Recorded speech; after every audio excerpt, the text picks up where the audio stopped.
Surnagar SOG police ટીમે એક શખ્સ લીલા ગાંજાના 10 છોડ ઝડપી પાડ્યા હતા।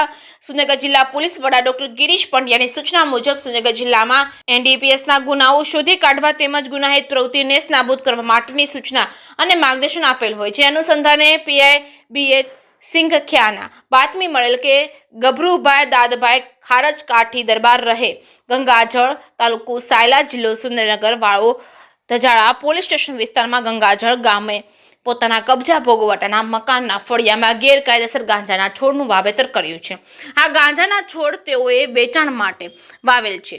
જે બાતમી આધારે રેડ કરી આરોપી પાસેથી ગેરકાયદેસર લીલા ગાંજાના છોડ નંગ 10 વજન 17 કિલો 450 ગ્રામ કિંમત ₹1,74,500 સાથે પકડી પાડી કેસ શોધી કાઢી ધોરણસર અટક કરી તજાળા પોલીસ સ્ટેશન ખાતે ગુનો રજીસ્ટ્રેશન કરવામાં આવ્યો છે।